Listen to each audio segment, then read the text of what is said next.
Just 7,500. ಯಾರಿಗೆ? ನಿಮ್ಗೆ. ಮೊಮ್ಮಗನೇ ನೀನು. ನಮ್ಮ ತಾತ ಮುತ್ತಾತರು ಕಟ್ಟಿದ ಈ ಸಂಸ್ಥೆಯಲ್ಲಿ ಇದುವರೆಗೂ ಯಾರು ಕೂಡ 625 ಅಂಕಕ್ಕೆ 625 ತುಂಬ ಚೆನ್ನಾಗಿದೆ. ಆ್ಯಕ್ಚುಲಿ ಇನ್ನು ಬೇಗ ಬರಬೇಕಿತ್ತು, ಲೇಟಲ್ಲಿ ಆದ್ರೂ ತುಂಬ ಚೆನ್ನಾಗಿದೆ. ಫ್ಯಾಮಿಲಿ ಓರಿಯೆಂಟೆಡ್ ಮೂವಿ, ಎಲ್ಲರೂ ನೋಡ್ಬೋದು. ಎಲ್ಲರೂ ಬಂದು ಸಿನಿಮಾ ನೋಡಿ, ತುಂಬ ಚೆನ್ನಾಗಿದೆ.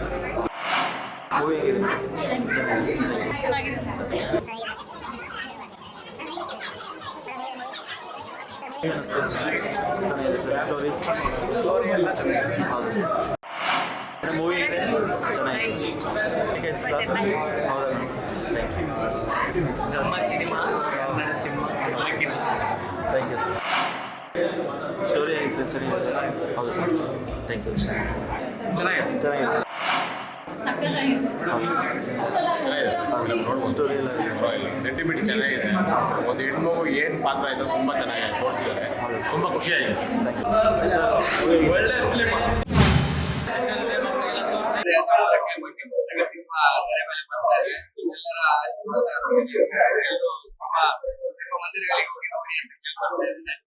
ಸ್ಟಾಪ್ ಇರುತ್ತೆ ಎಲ್ಲ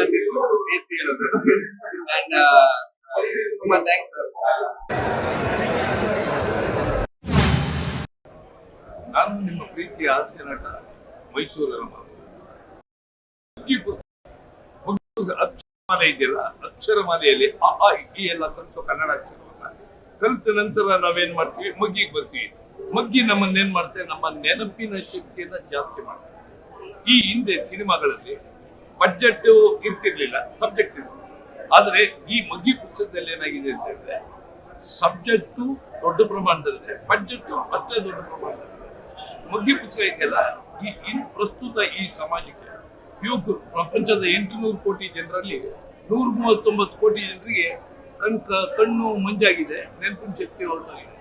ಯಾಕೆ ಅಂತ ಹೇಳಿದ್ರೆ ಮೊಬೈಲ್ ಆ ರೀತಿ ಇದಾಗಿದೆ. ಸಾಮಾನ್ಯ ಹಳ್ಳಿ ಕಟ್ಟೆ ಹತ್ರ ಕೂತ್ಕೊಂಡು ಸಂಜೆ ಸಮಯ ಹಳ್ಳಿಗಳ ಕಡೆ ಇದ್ದು ಮೊಬೈಲ್ನ ಉಜ್ಜುತ್ತಾನೆ ಇರ್ತಾರೆ, ಮಾತಾಡ್ತಾ ಇರ್ತಾರೆ, ಇಲ್ಲಿ ನೋಡ್ತಾ ಇರ್ತಾರೆ, ಉಜ್ಜಾಯಣ ಆಗೋದು. ಅಂದ್ರೆ ಮೊದಲನೇ ಗುರಿ ಯಾರು? ತಾಯಿ.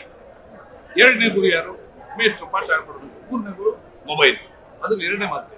ಮೊಬೈಲ್ ಇಂದ ಎಲ್ಲವನ್ನೂ ತಿಳಿಯಬಹುದು. ಆದ್ರೆ ಮೊಬೈಲಿಗೆ ಏನಾಗೋಗಿದೆ, ಅದ್ರ ದುರುಪಯೋಗ ಜಾಸ್ತಿ. ಅದನ್ನು ಸರಿಯಾದ ರೀತಿಯಲ್ಲಿ ಉಪಯೋಗಿಸಬೇಕು. ಆನ್ಲೈನ್ ಎಜುಕೇಶನ್ ಮತ್ತು ಮೊಬೈಲ್ನ ಸರಿಯಾಗಿ ಉಪಯೋಗಿಸಬೇಕು. ಇದು ಕೌಟುಂಬಿಕ ಕುಟುಂಬ ಸಮೇತ ನೋಡುವಂತ ಅತ್ಯುತ್ತಮವಾದ ಚಿತ್ರ. ನಮ್ಮಂತ ಹಿರಿಯ ಕಲಾವಿದರು 350 ಸಿನಿಮಾ ಮಾಡಿದ್ರು, ಈ ರೀತಿ ಪಾತ್ರ ಸಿಕ್ಕಿಲ್ಲ. ಬಹಳ ಚೆನ್ನಾಗಿ ನನ್ನನ್ನು ಬಳಸಿದ್ದಾರೆ. ನಾನು ಕೈ ಮುಗಿದು ವೀಕ್ಷಕರಿಗೆ, ನೋಡುಗರಿಗೆ ನಾನು ಕೇಳ್ಕೊಳ್ತೀನಿ, ಒಂದು ನನ್ನ ಉತ್ತಮವಾಗಿ ಒಂದು ಚಿತ್ರವನ್ನು ಬಂದಾಗ ನನ್ನಂತ ಹಿರಿಯ ಕಲಾವಿದರಿಗೆ ದೊಡ್ಡ ಪಾತ್ರವನ್ನು ಕೊಟ್ಟಿದ್ದಾರೆ. ಬಹಳ ಕಂಟೆಂಟ್ ಓರಿಯೆಂಟೆಡ್ ಸಿನಿಮಾ, ಕಾದಂಬರಿ ಆಧಾರಿತ ನೋಡಿ ಎಂಜಾಯ್ ಮಾಡಿ, ಜೊತೆಗೆ ಮತ್ತೊಬ್ಬರು ಹೇಳಿ ಫೇಸ್ಬುಕ್, ವಾಟ್ಸಪ್, ಇನ್ಸ್ಟಾಗ್ರಾಮ್ ಅದನ್ನೆಲ್ಲ ಪ್ರಚುರ ಪಡಿಸಿ ಈ ಸಿನಿಮಾವನ್ನ ನೀವು ಗೆಲ್ಲಿಸ್ಬೇಕು ಅಂತ ನಾನು ನಿಮ್ಗೆ ಕೇಳ್ಕೊಳ್ತೀನಿ.